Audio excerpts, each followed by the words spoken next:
আসসালামু আলাইকুম। নবম দশম শ্রেণীর শিক্ষার্থীরা কেমন আছো তোমরা সবাই? আশা করি তোমরা অনেক অনেক ভালো আছো। বিগত ক্লাসে আমরা লা শাতেলিয়ান নীতির তাপের প্রভাবটা আলোচনা করেছিলাম, যেখানে আমি বিস্তারিত ভাবে আলোচনা করেছি। যদি ভিডিওটি না দেখে থাকো, এই চ্যানেলের ডেসক্রিপশনে সেখানে সেই ভিডিওর লিঙ্ক দেওয়া থাকবে, গিয়ে দেখে আসতে পারো। খুবই সুন্দর মতো আমি বুঝিয়েছি ওই তাপের প্রভাবটি। আজকে আমি বোঝাবো হচ্ছে চাপের প্রভাব। এখন ভাইয়া দেখো যে চাপের প্রভাবের ক্ষেত্রে লাস্ট ক্ষেত্রে চাপের প্রভাবটা থাকবে কি রকম প্রভাব থাকবে। দেখো, চাপের প্রভাব দেখার আগে আমাদের একটা শর্ত আগে অবশ্যই দেখতে হবে বিক্রিয়াটিতে, যে বিক্রিয়াটি অবশ্যই কি গ্যাসীয় অবস্থায় থাকতে হবে। অর্থাৎ তোমাকে যে উদ্দীপকে বা প্রশ্নে যে বিক্রিয়াটা দিবে, সেখানে কি হবে, অবশ্যই বিক্রিয়াটি গ্যাসীয় অবস্থায় থাকবে। বুঝতে পারছো? এবং 2 নম্বর হচ্ছে বিক্রিয়কের মোল সংখ্যা এবং উৎপাদের মোল সংখ্যা কি সমান হবে না। বিক্রিয়কের যে মোল সংখ্যাগুলো আছে এবং উৎপাদের মোল সংখ্যাগুলো কি সমান হবে না। সমান হলে পারে কি ওখানে চাপের প্রভাব থাকবে না। আবার যদি ধরো এই বিক্রিয়াটা অবশ্যই গ্যাসীয় অবস্থা হবে। ধরো এই বিক্রিয়কগুলো আছে গ্যাসীয় অবস্থায়, বিক্রিয়কের মধ্যে যে কোনো একটা কি অবস্থায় আছে, গ্যাসীয় অবস্থায় আছে, আর একটা কি ধরো কঠিন অবস্থায় আছে, লিকুইড অবস্থায় আছে বা তরল অবস্থায় আছে। তাহলে কি হবে ভাইয়া? তাহলে এখানে চাপের প্রভাব থাকবে না। এক কথায় লিখে দিবে যে উদ্দীপকের বিক্রিয়াটিতে চাপের প্রভাব নেই। আবার যদি ধরো এমন থাকে যে এখানে ধরো এই বিক্রিয়কের মোল সংখ্যা তুমি যোগ করলা এবং উৎপাদের মোল সংখ্যা যোগ করলা, সমান হইলো, দুইটার মান কি সমান হইলো, অর্থাৎ এখানের মানও যা এখানের মানও, ধরো বিক্রিয়কের মান 2, উৎপাদের মানও 2, তাহলে কি সেখানে চাপের প্রভাব থাকবে না। বুঝতে পারছো? তোমাকে কিন্তু এই এমসিকিউতে এরকম ভাবে ট্রাপে ফেলানোর চেষ্টা করবে, কিন্তু তুমি যদি বুঝে থাকো তাহলে তোমাকে এমসিকিউতে আটকাতে পারবে না। দেখো এইখানে এই বিক্রিয়া দেখো দেখো এটাও গ্যাসীয় অবস্থায় আছে, এটাও গ্যাসীয় অবস্থায় আছে, এটাও কি গ্যাসীয় অবস্থায় আছে।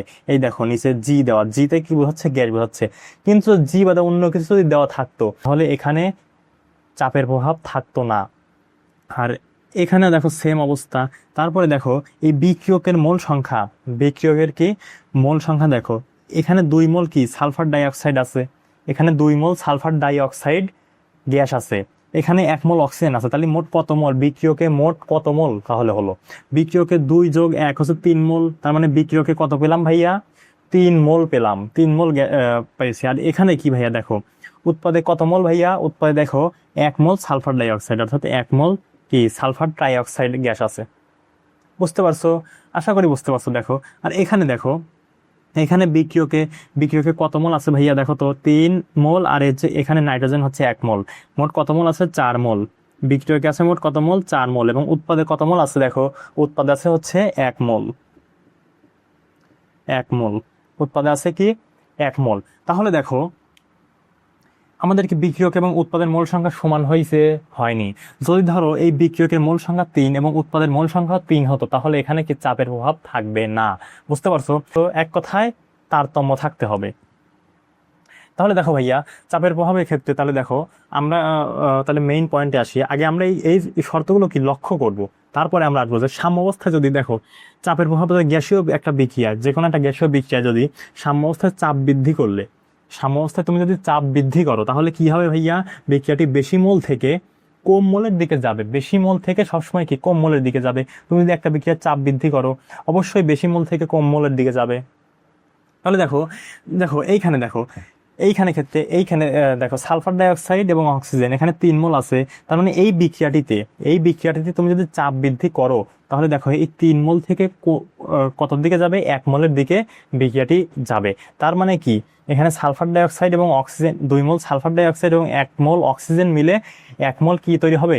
সালফার ট্রাইঅক্সাইড গ্যাস তৈরি হবে। বুঝতে পারছো? আশা করি বুঝতে পারছো। তারপরে দেখো সাম্য অবস্থা যদি চাপ যদি হ্রাস করলে, সাম্য অবস্থায় কি করি? ধরো আমি চাপ হ্রাস করলাম, এই যে গ্যাসীয় বিক্রিয়াটা আছে, ধরো এই গ্যাসীয় বিক্রিয়াটা আমি চাপটা হ্রাস করব। হ্রাস করলে কি হবে ভাইয়া? এই বিক্রিয়ার চাপটা হ্রাস করলে বিক্রিয়াটি কি হবে? কম মোল থেকে বেশি মোলের দিকে যাবে। তাহলে চাপটা যখন আমি হ্রাস করে দিলাম, কি হবে ভাইয়া? বেশি মোল থেকে কম মোল থেকে কি বেশি মোলের দিকে ধাবিত হবে। বুঝতে পারছো? দেখো তার মানে এখানে কি ঘটছে? চাপ যদি আমি দেখো, এটা যদি আমি চাপ বৃদ্ধি করি, তাহলে কি হবে ভাইয়া? নাইট্রোজেন এবং 1 মোল নাইট্রোজেন এবং 3 মোল হাইড্রোজেন, মোট 4 মোল। তাহলে 4 মোল থেকে 1 মোল কি অ্যামোনিয়ার দিকে বিক্রিয়াটি যাবে। বুঝতে পারছো, চাপ বৃদ্ধি করলে। আর যদি চাপ যদি হ্রাস করি, আমি আগে দেখবো যে বিক্রিয়ক না উৎপাদ, কোন কার কার হচ্ছে মোল সংখ্যা বেশি। তার মানে যখন চাপ কি করব, হ্রাস করব, তখন বিক্রিয়াটি কি হবে ভাইয়া, কম মোল থেকে বেশি মোলের দিকে যাবে। বুঝতে পারছো? আশা করি ক্লিয়ার হয়েছো। তারপরে দেখো, তোমাদের একটু আগে যেটা দেখালাম যে PCl3, পিসিএল ফাইভ, ধরো এটা গ্যাসীয়, পিসিএল থ্রি গ্যাস এবং হচ্ছে কি Cl2। এই বিক্রিয়ার ক্ষেত্রে ভাইয়া দেখো, বিক্রিয়াটি দেখো, এখানে কত মোল ফসফরাস পেন্টাক্লোরাইড আছে, 1 মোল। এখানে ফসফরাস টেট্রাক্লোরাইড বা ট্রাইক্লোরাইড কয়টা আছে, 1 মোল। এখানে ক্লোরিন কয় মোল আছে, 1 মোল। এখানে ক্লোরিন কয় মোল আছে, 1 মোল। তার মানে এখানে 1 যোগ 1 2। এখানে দেখো উৎপাদে কত মোল আছে, মোট 2 মোল আছে। উৎপাদে মোট কত মোল আছে, 2 মোল। আর বিক্রিয়কে কত মোল, 1 মোল। তাহলে দেখো এই বিক্রিয়াতে তুমি যদি চাপ বৃদ্ধি করো, এই বিক্রিয়ার চাপ বৃদ্ধি করলে সবসময় কি বলছি ভাইয়া, বেশি মোল থেকে কম মোলের দিকে যাবে। তার মানে বেশি মোল কি, বিক্রিয়ক, এই উৎপাদে বেশি মোল আছে, বেশি মোল থেকে কি কম মোলের দিকে অর্থাৎ বিক্রিয়কের দিকে আসবে। আর দেখো তুমি যদি এই বিক্রিয়ার চাপটা যদি হ্রাস করো, তাহলে কি কম মোল থেকে বেশি মোলের দিকে আসবে। এই বিক্রিয়া তুমি যদি চাপ একবার হ্রাস করো, তাহলে কি এই কম মোলের থেকে সে কি বেশি মোলের দিকে যাবে। বুঝতে পারছো? আশা করি বুঝতে পেরেছো। দেখি, তাহলে দেখো এটুকু যদি ক্লিয়ার হও, তাহলে তুমি আশা করি লা শাতিলিয়ান নীতির খুবই খুবই গুরুত্বপূর্ণ টপিকস বুঝতে পারছো। দেখো তারপরে ডাস্টারটা দেখেই আমরা এখন আলোচনা করবো যে ঘনমাত্রার প্রভাব। এটাও ঘনমাত্রার প্রভাবও কি খুবই ইজি। ঘনমাত্রার প্রভাব কি খুবই ইজি। তুমি যদি দেখো ঘনমাত্রার প্রভাবে ভাইয়া শুধু 4টা কথা থাকবে। দেখো আমরা একটু লিখি যে ঘনমাত্রার প্রভাব 3 নাম্বার কি ঘনমাত্রার প্রভাব। দেখো ভাইয়ারা, তাহলে ঘনমাত্রার প্রভাবে কি হবে ভাইয়া, অর্থাৎ যে বিক্রিয়ক যদি যোগ করো, বিক্রিয়ক যোগ করলে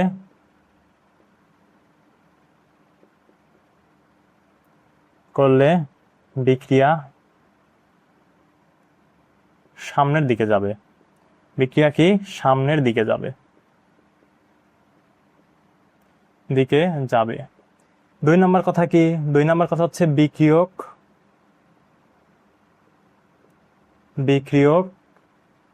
হ্রাস করলে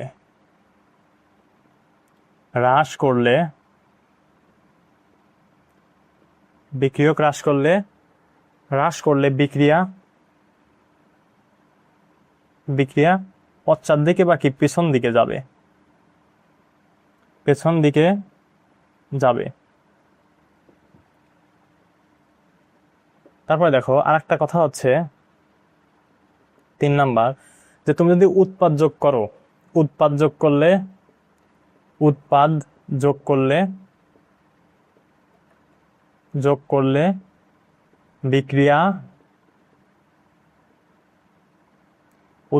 করলে বিক্রিয়া পেছন দিকে অগ্রসর হবে।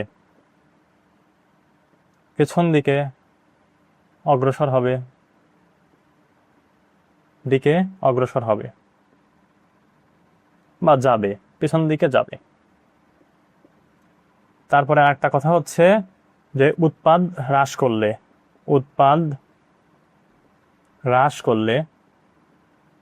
করলে বিক্রিয়া সামনের দিকে যাবে।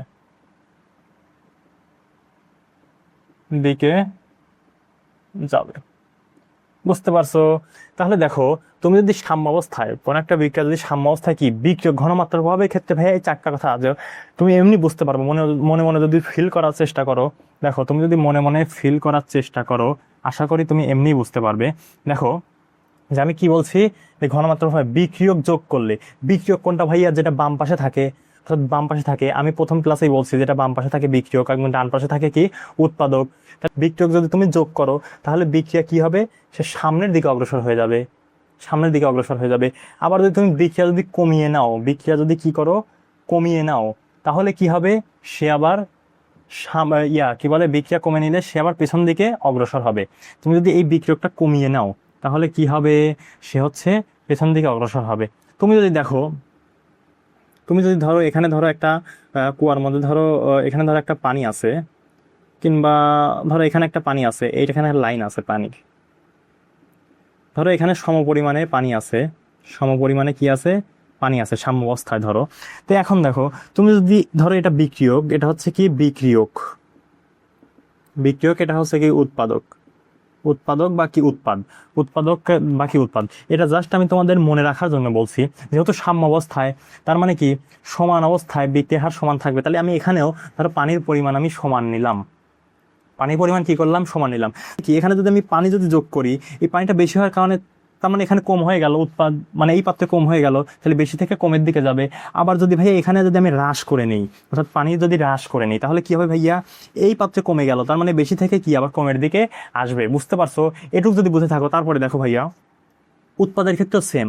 দেখো আমি যদি এই বিক্রিয়া যদি উৎপাদ যদি আমি যোগ করি, দেখো আমার ধরো সমপরিমাণ আছে, এই পাত্রে যতটুকু পানি, এই পাত্রে যতটুকু পানি, এখানে ধরো সমপরিমাণে পানি আছে। তাহলে আমি যদি এই উৎপাদের ক্ষেত্রে, অর্থাৎ এই পাত্রের পানি যদি আমি বৃদ্ধি করি বা পানি যদি যোগ করি, পানি যদি যোগ করি, তাহলে কি হবে ভাইয়া, এই পাত্রের পানি কমে যাবে, তার মানে বেশি থেকে সবসময় কি কমের দিকে যাবে, অর্থাৎ এই পাত্রে থেকে পানি এই পাত্রে আসবে। তার মানে কি হচ্ছে ভাইয়া, পেছন দিকে আসছে না, উৎপাদ থেকে বিক্রিয়কের দিকে আসছে, তার মানে কি উৎপাদ থেকে বিক্রিয়কের দিকে আসছে। বুঝতে পারছো? আবার আরেকটা জিনিস দেখো, যে উৎপাদ যদি হ্রাস করলে বিক্রিয়ার সামনের দিকে যাবে, এই উৎপাদ যদি তুমি হ্রাস করে দাও, দেখো এই পাত্রের উৎপাদ, অর্থাৎ এই পাত্রের পানি যদি তুমি কমিয়ে দাও, তাহলে কি হবে ভাইয়া, এই পাত্রের পানি তো বেশি, এই পাত্রের পানি তো কম হয়ে গেল, তার মানে কি হবে, এই পাত্রে থেকে এই পাত্রে যাবে, অর্থাৎ এই বিক্রিয়ক থেকে উৎপাদের দিকে যাবে। আবার বলতে পারি যে কি, যখন আমি উৎপাদের পরিমাণ কমে নিলাম, তখন কি হবে, বিক্রিয়ার সামনের দিকে যাবে, অর্থাৎ এই দিকে সামনে, এই দিকে কি পেছন দিকে। বুঝতে পারছো? বুঝতে পারছো? আশা করি বুঝতে পারছো তোমরা, আশা করি বুঝতে পারছো। দেখো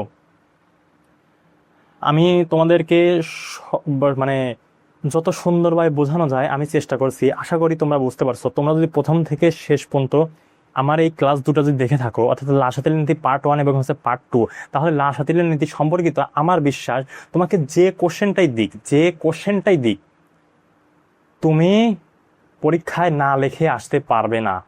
কারণ তোমার আগে এই প্রশ্নটাই তুমি অ্যান্সার করবা, তুমি যদি সঠিকভাবে বুঝে থাকো। আর লাশ হাতিলের নীতি সম্পর্কিত পরীক্ষায় মানে প্রশ্ন আসার সম্ভাবনা খুবই খুবই বেশি।